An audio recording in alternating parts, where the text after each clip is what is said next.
سبوتائی مارا گیا ہے اور وہ کیچ کا اس کو لے گئے ہیں۔ یہ سن کر بھی بہت سخت غصے میں آ جاتا ہے اور کہتا ہے صندوق چلا گیا، سلطان کیچ کا چلا گیا، سبوتائی بھی مارا گیا، ہم علی جج کا سامنا کیسے کریں گے؟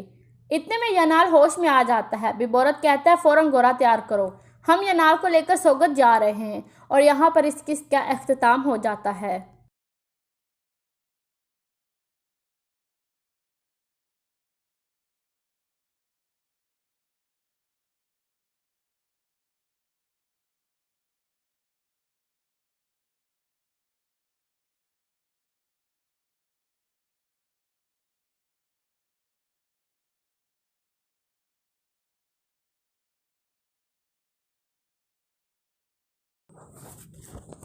حجر اسود کی کہانی آج سے تقریباً 4000 سال پہلے جب اللہ تعالیٰ کے رسول حضرت ابراہیم علیہ السلام اور ان کے بیٹے حضرت اسماعیل علیہ السلام نے مکہ مکرمہ میں سے خانہ کعبہ کی تعمیر کا کام شروع کیا تو اللہ کے حکم سے فرشتے جنت کا ایک پتھر زمین پر لائے۔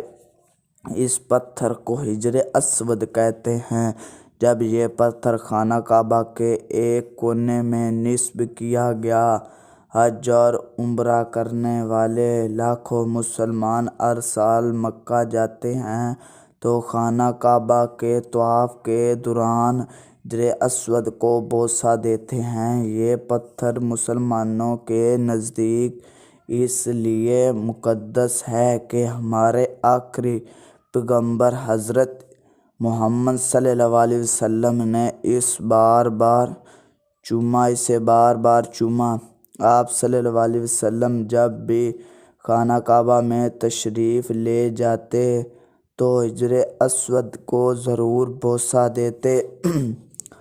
اس سال مکہ میں شدید بارش ہوئی، تب خانہ کعبہ کی دیواریں کچی تھیں۔ ان بارشوں سے خانہ کعبہ کی کچی دیواروں کو شدید نقصان پہنچا اور یہ کئی جگہ سے بہہ گئیں۔ قریش نے فیصلہ کیا خانہ کعبہ کو نئے سر سے تعمیر کر کے اس کی دیواریں مضبوط اور بلند کر دی جائیں۔ جب کعبہ کی دیواریں اونچی ہوئیں تو حجر اسود کو دوبارہ اس کے مقام پر نصب کرنے کی باری آئی تو حجر اسود چنانچہ ہر قبیلے کے لوگوں کے لیے قابل احترام تھا، اس لیے کہ قبیلہ چاہتا تھا حجر اسود کو دوبارہ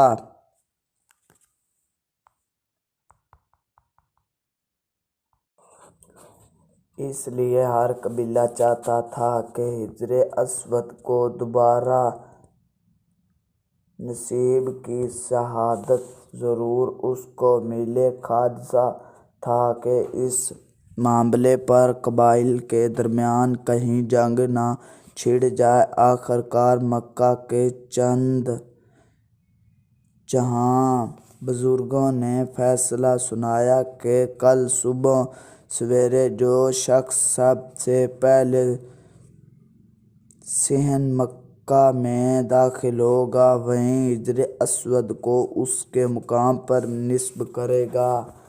اگلے دن روز خانہ کعبہ کے صحن میں سب سے پہلے ہمارے پیارے نبی حضرت محمد صلی اللہ علیہ وسلم پہنچے۔ تب آپ صلی اللہ علیہ وسلم کی عمر صرف 25 برس تھی اور آپ صلی اللہ علیہ وسلم نے اپنی نبوت کا اعلان نہیں کیا تھا، لیکن اس کے بعد جو مکہ کے لوگ آپ صلی اللہ علیہ وسلم کی سچائی اور ایمانداری کے قابل تھے اور وہ سب آپ صلی اللہ علیہ وسلم کو صادق اور امین کہہ کر پکارتے تھے۔ خانہ کعبہ کے صحن میں آپ صلی اللہ علیہ وسلم کی صبح سویرے آمد سے لڑائی جھگڑے کا خطرہ ٹل آیا تھا۔ لوگوں کو یقین تھا کہ اب یہ معاملہ نہایت خوشی سے حل ہو جائے گا۔ آپ صلی اللہ علیہ وسلم نے ایک چادر منگوائی، حجر اسود کو اسے دست مبارک سے اٹھایا اور چادر پر رکھ دیا۔ آپ صلی اللہ علیہ وسلم نے ہر قبیلے کا ایک ایک نمائندہ لیا اور تمام نمائندوں سے فرمایا کہ وہ چادر چاروں کونوں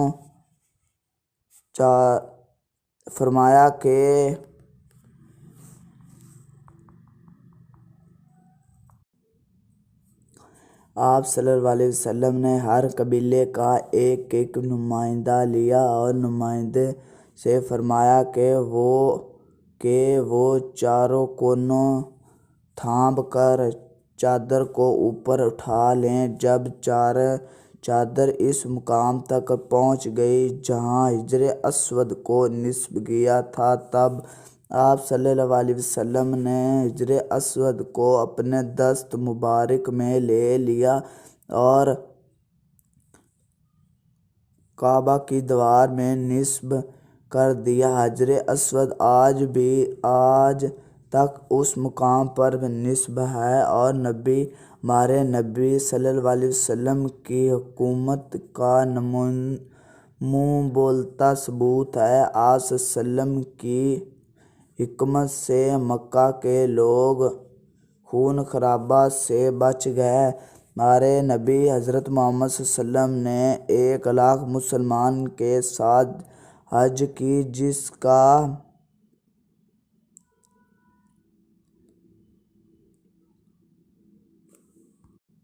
جس کو حجۃ الوداع کہتے ہیں، تو انہوں نے طواف کے دوران صحابہ کرام کے ساتھ حجر اسود کو بوسہ دیا۔ یہی وجہ ہے کہ حج اور عمرہ کرنے والے لاکھوں مسلمان اس کو بوسہ دیں۔ اب تک مسلمان جنت کے اس پتھر کو بوسہ دے چکے ہیں اور سنت رسول صلی اللہ علیہ وسلم کی پیروی کا یہ سلسلہ انشاءاللہ قیامت تک جاری رہے گا۔ ہمارے پیشے ہر شخص اپنی اور اپنے خاندان کی ضرورت پوری کرنے کے لیے روزی کا کوئی نہ کوئی کام ڈھونڈتے ہیں۔ روزی کمانے کے لیے جو کام کیا جائے اسے پیشہ کہتے ہیں۔ جو شخص اپنے پیشے میں محبت اور دیانتداری سے لیتا ہے اسے ترقی اور عزت حاصل ہوتی ہے۔ دنیا کے دوسرے ملک کی طرح ہمارے ملک میں بھی لوگوں کے مختلف پیشے ہیں۔ یہاں مردوں کے شانہ بھی مختلف میں کام کرتے ہیں۔ ہمارے ملک کی کم پیشہ 70% آبادی دیہات میں رہتی ہے۔ دیہات عوام کی اکثر کے لیے پیشے سے وابستہ ہے۔ کچھ لوگ اپنی زمینوں پر کاشتکاری کرتے ہیں اور کچھ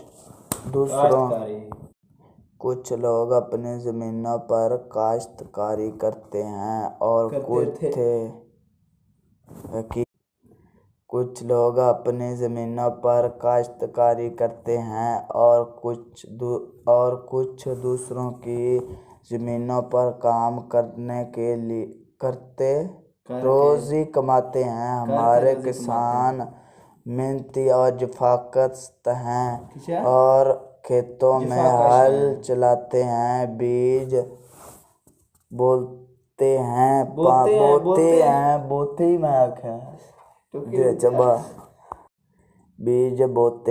پانی دیتے ہیں، فصلوں کی دیکھ بھال کرتے ہیں۔ ہمارے کسان ان فصلوں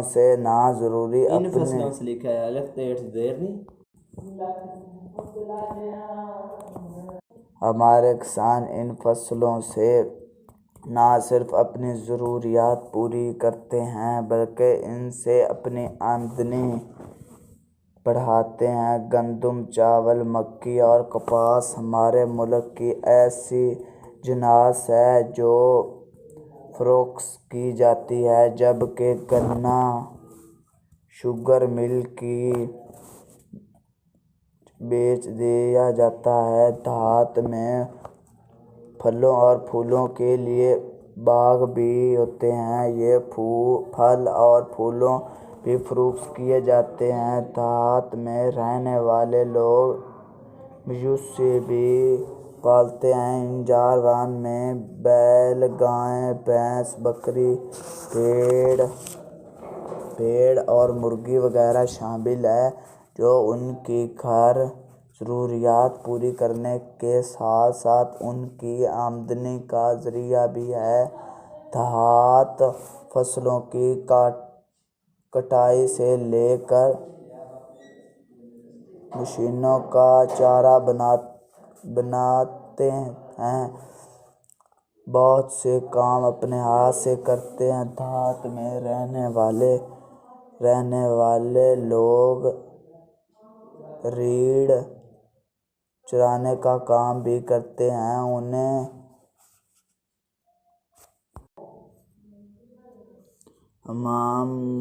حمام لوگوں کے بال تراشتے ہیں، درزی کپڑے کی سلائی کرتے ہیں،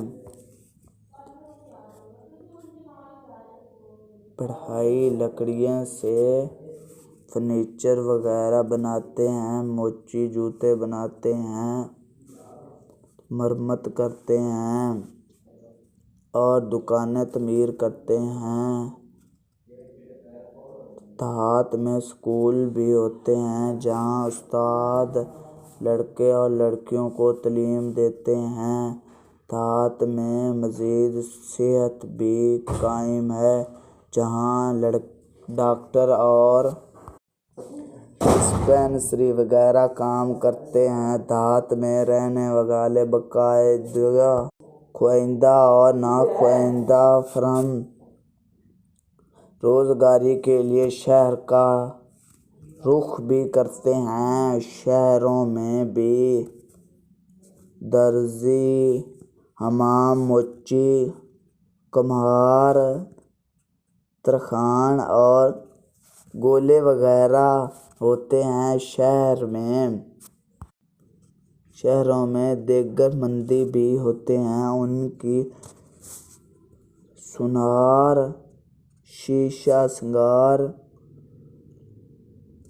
پلمبر، گھڑی سنگار، حلوائی اور رنگ سوار وغیرہ کے ساتھ کمپیوٹر، موٹر گاڑیاں اور بجلی یا گیس سے چلنے والی اشیاء کے کار شامل ہیں۔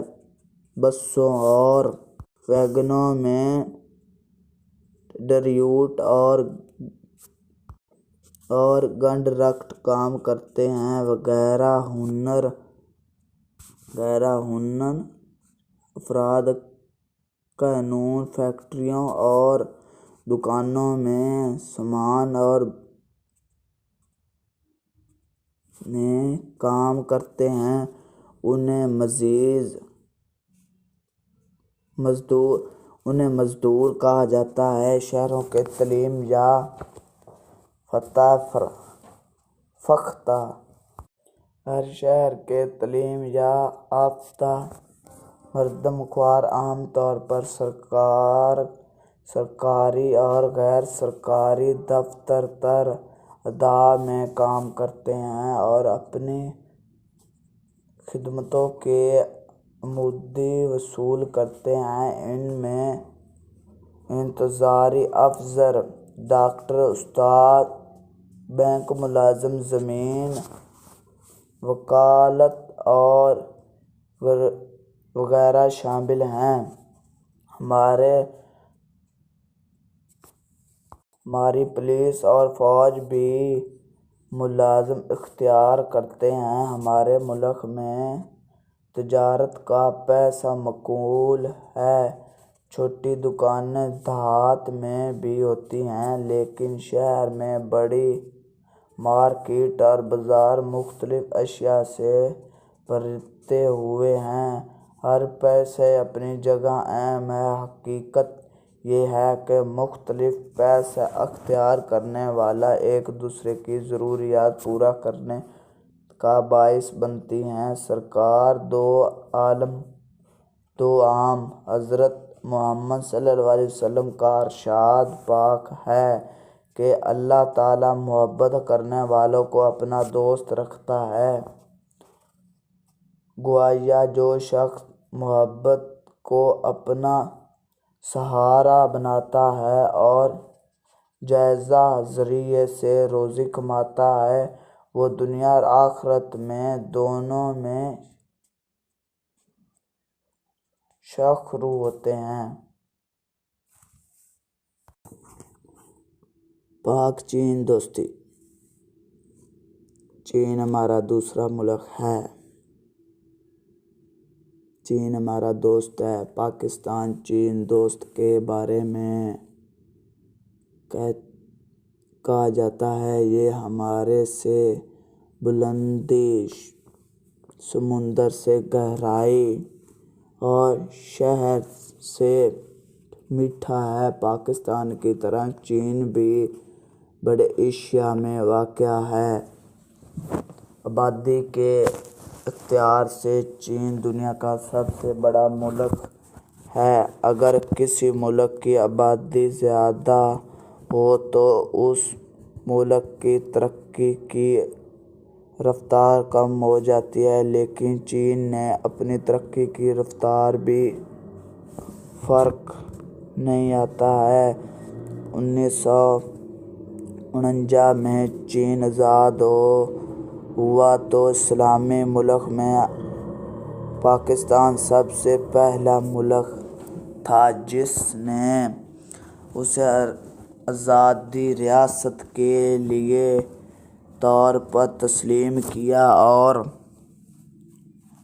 یہیں سے پاک چین دوستی کا آغاز ہوا۔ دونوں ملکوں نے ایک دوسرے کے ملکوں میں اپنے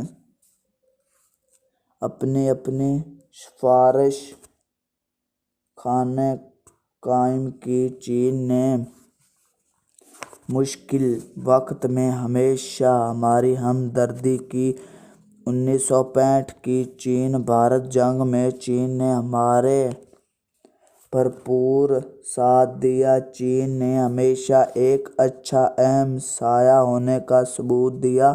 ہمارے مذہب نے بھی ہمیں یہی سکھایا ہے کہ ہمسائے سے اپنا تعلق رکھا جائے، اس لیے چین سے ہماری محبت کبھی کم نہیں بلکہ ان میں روز بڑھتا اضافہ ہونا رہے۔ جیسے شاہراہ ریشم جیسے شاہراہ بھی ہے۔ پاک چین دوستی کا سب سے بڑا ثبوت ہے۔ اس کا ایک سر پاکستان میں ہے اور دوسرا چین میں ہے۔ قاہرہ جیسا دشوار اور بلند تر پہاڑی سلسلے کی چرتی ہوئی یہ عظیم شاہراہ چین کے شہر قاہرہ سے ملتی ہے۔ یہ وہی شہر ہے جس کا ذکر شاعر مشرق علامہ محمد اقبال نے اپنی ایک شاعری میں یوں کیا: یہ شہر دونوں ملکوں کے درمیان تجارت کا ذریعہ ہے۔ اپنی بلندی اور بناوٹ کی وجہ سے اسے دنیا کا 8واں عجوبہ کہا جاتا ہے۔ اسے دنیا کی بلند ترین شہر ہونے کا اعزاز بھی حاصل ہے۔ اس کی تعمیر کا آغاز 1958 میں کیا گیا۔ ہزاروں پاکستانی اور چینی اور مزیداروں نے دن رات محنت کر کے شاہراہ رشم کی تعمیر کا کام 1978 میں مکمل کیا۔ لوگ اس سے شاہراہ رشم کہا یا شاہراہ کہرا، لیکن حقیقت یہ ہے پاکستان اور چین کے لیے یہ شاہراہ دوستی کا درجہ ذیل ہے۔ اس شاہراہ کی کل لمبائی 13,000 کلومیٹر ہے۔ اس کا 806 کلومیٹر حصہ پاکستان میں اور 494 کلومیٹر چین میں ہے۔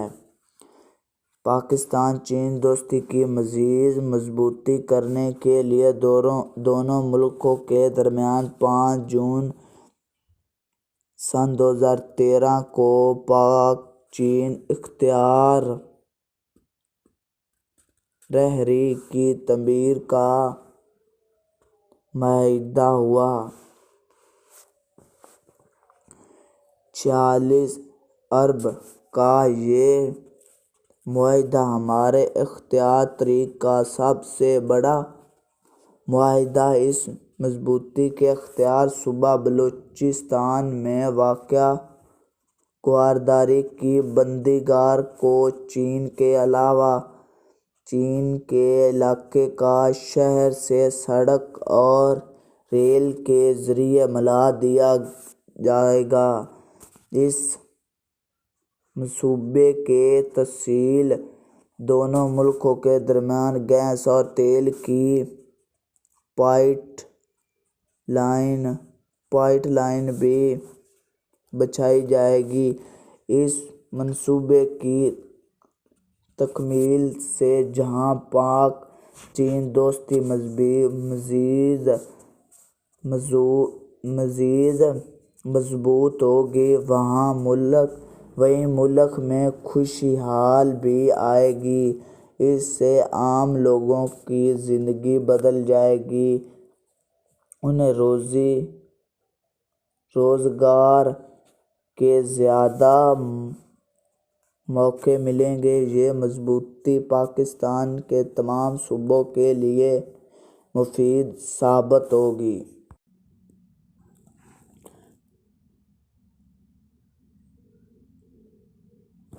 محترمہ فاطمہ جناح قائد اعظم محمد علی جناح کی سب سے چھوٹی بہن تھیں۔ وہ 21 جولائی 1993 کو کراچی میں پیدا ہوئی۔ قائد اعظم کے قیام کی تسلیم میں محترمہ فاطمہ جناح نے اپنے بھائی کا قدم قدم پر ساتھ دیا۔ انہوں نے خواتین کو مسلم لیگ کے پلیٹ فارم پر جمع کیا اور ان میں آزادی کا جذبہ پیدا کیا۔ ان کی خدمت کے سلسلے میں انہیں معاہد ملت کا خطاب دیا۔ ابتدائی تعلیم مکمل ہونے کے بعد محترمہ فاطمہ جناح کو اس کے بھائی محمد علی جناح نے 1919 میں کلکتہ کے ڈاکٹر احمد ڈینٹل کالج میں داخل کروا دیا۔ وہ کالج کے ہاسٹل میں مقیم رہی۔ انہوں نے وہاں دل لگا کر پڑھائی کی اور 1922 میں ڈینٹسٹ دانتوں کے معالجے کی سند حاصل کرنے کے بعد اپنے بھائی کے پاس بنوئی۔ محترمہ فاطمہ جناح اپنے بھائی سے بہت پیار کرتی تھیں۔ وہ قائد اعظم کے ساتھ 5 سال تک لندن میں رہیں۔ وہاں کی ترقی دیکھ کر وہ اس نتیجے پر پہنچی کہ یہ سب کچھ آزادی کی بدولت ہے۔ انہوں نے جان لیا تھا کہ آزادی سب سے بڑی نعمت ہے۔ پاکستان بننے کے بعد محترمہ فاطمہ جناح عام لوگوں کی بھلائی کے کاموں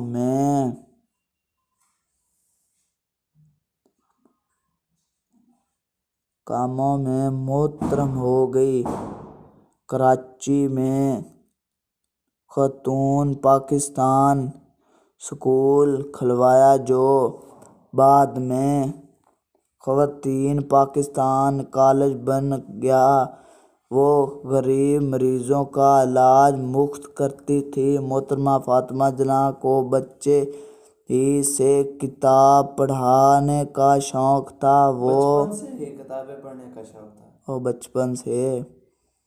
بچپن ہی سے کتابیں پڑھنے کا بہت شوق تھا۔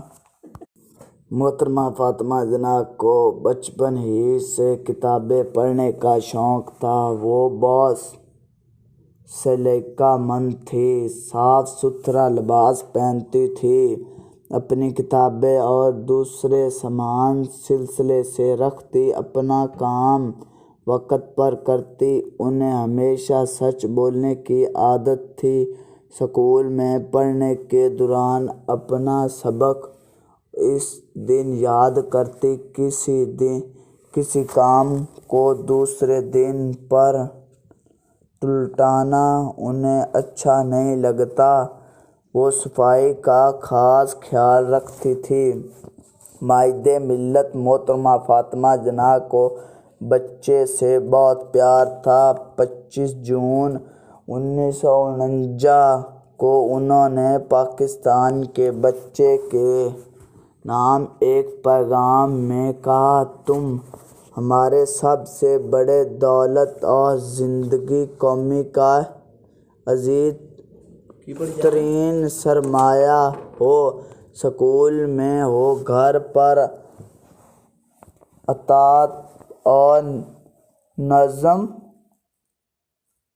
و ضبط کو اپنا شعار بنایا۔ وقت کی قدر کرو، تعلیم اور کھیل کود کے ساتھ ساتھ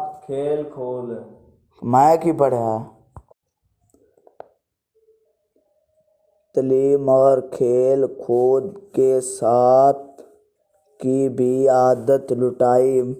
محترمہ فاطمہ جناح کا 9 جولائی 1967 کو کراچی میں انتقال ہوا۔ ان کی یاد ہمارے دلوں میں ہمیشہ زندہ رہے گی۔ اللہ تعالیٰ ان لوگوں کو پسند فرماتا ہے جو اس کی مخلوق سے پیار کرتا ہے۔ مخلوق خدا کی بھلائی کے لیے کئی کوششیں خدمت خلق کہلاتی ہیں۔ اسلامی تاریخ میں خدمت خلق کی بے شمار مثالیں موجود ہیں۔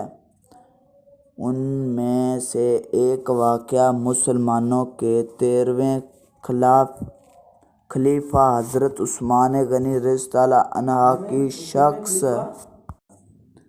ان میں سے ایک واقعہ مسلمانوں کے تیسرے خلیفہ حضرت عثمان غنی رضی اللہ عنہ کی شخصیت سے متعلق بھی ہے۔ حضرت عثمان غنی نے تمام زندگی اپنے مال خدا کی راہ میں خرچ کی اور لوگوں کی مدد کی۔ نبوت